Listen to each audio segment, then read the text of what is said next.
Assalamualaikum warahmatullahi wabarakatuh. Baik teman-teman, ketemu lagi dengan kami channel YouTube Kebun Zuhdan ya, yang membahas seputar tanaman.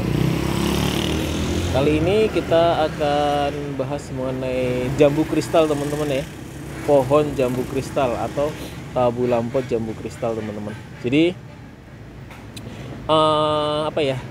ketika kita ingin memelihara sebuah tanaman, pahami dulu karakter atau sifat dari tanaman tersebut teman-teman ya. Nah, salah satunya adalah pahami karakteristik jambu kristal atau sifat dari jambu kristal. Nah, kebetulan ini juga sudah ada yang berbuah, udah agak lama ya teman-teman ya, maksudnya di video-video saya sebelumnya memang paling banyak itu jambu kristal, cuma memang stok jambu kristal sedang sedikit, kemudian tidak segera kunjung berbuah. Nah, akhirnya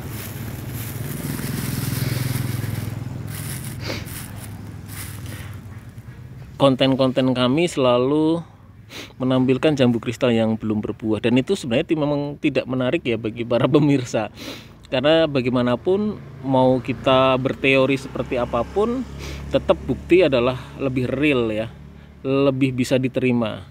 Udah ada buahnya belum dan sebagainya. Nah, ini sebenarnya udah lama teman-teman ya, terlihat dari batangnya aja sudah sejempol kaki lebih ya, sejempol kaki karena sejempol tangan saya lebih. Dan ini terlihat dari pangkasan-pangkasan, dan ini membuktikan bahwa ini udah kita cangkok 1, 2, dan 3. Nah, ini adalah ranting-ranting baru teman-teman ya, ranting-ranting baru dari jambu kristal. Kemudian ini ada histori juga, ada yang rontok. Nah, banyak histori-histori atau catatan-catatan ya.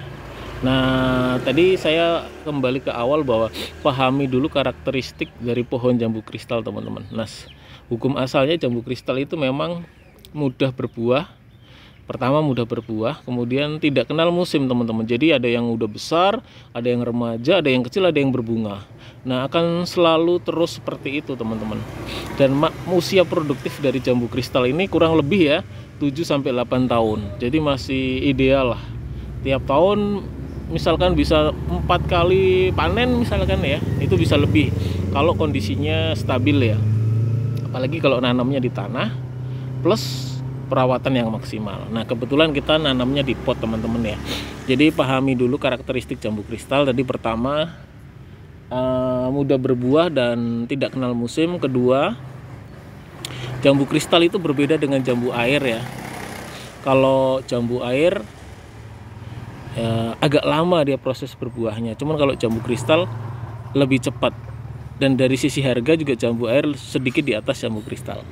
Nah, jambu kristal itu modelnya adalah ketika kita pangkas akan selalu muncul bakal bunga teman-teman. Tapi karakteristik berikutnya adalah jambu kristal itu ketika bakal buah muncul di ujung ranting seperti ini ya. Nah, ini biasanya umumnya dia akan kecil teman-teman buahnya, karena kan penopang dari rantingnya pun juga tidak terlalu besar. Tapi jika jambu kristal itu muncul dari batang yang agak besar atau sedang lah, buahnya akan lebih besar teman-teman, karena memang pengikatnya lebih besar. Kemudian tentunya kecukupan nutrisi kalau dipangkal itu lebih cepat, lebih kuat. Beda dengan di ujung teman-teman. Kalau di ujung kecenderungannya lebih kecil. Nah, oke ya. Nah, kalau misalkan kita nanamnya di pot, hal yang memang harus perlu kita pahami ketika di pot adalah media tanam yang terbatas, kemudian nutrisinya otomatis juga terbatas, sehingga bagaimanapun caranya kita juga harus batasi jumlah buahnya teman-teman. Teman-teman bisa lihat 1, 2, 3, 4, 5 ya. Ini kita potek ujungnya 6, 7, 8, 9. Ini ada yang rontok, sudah rontok ya. Kemudian 10. Nah, ini juga udah rontok.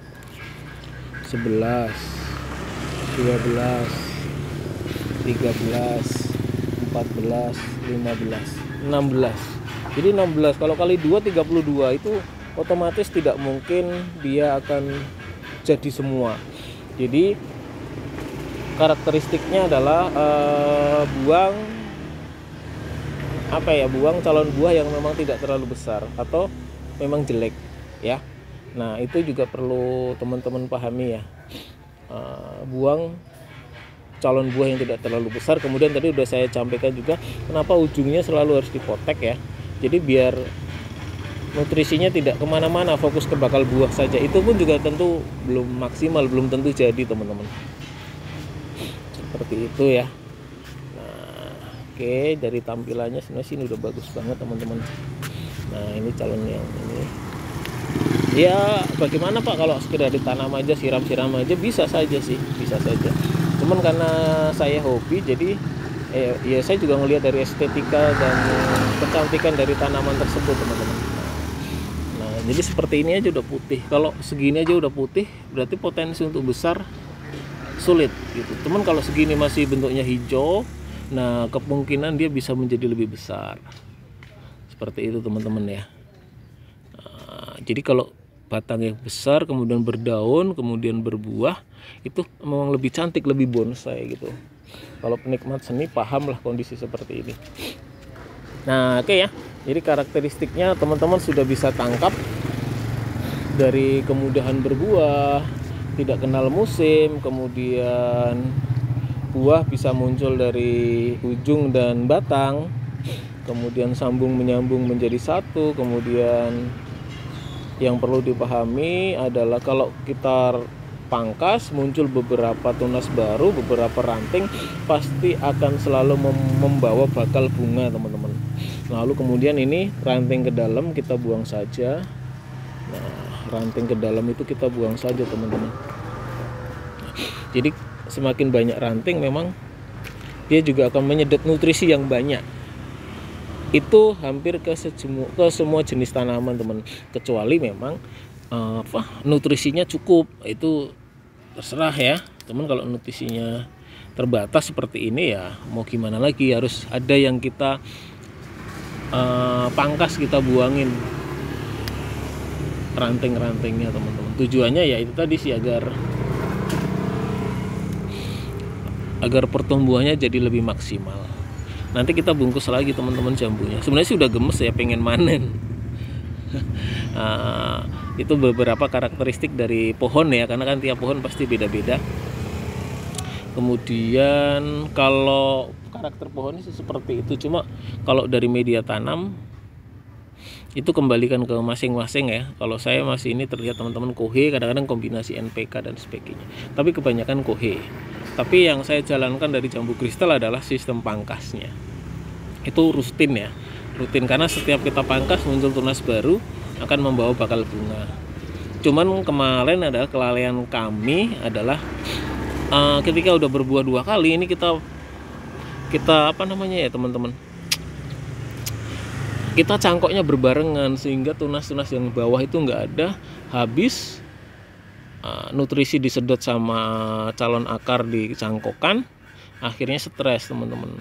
Nah, tapi setelah cangkokan kita potong, barulah kemudian muncul tunas-tunas baru seperti ini.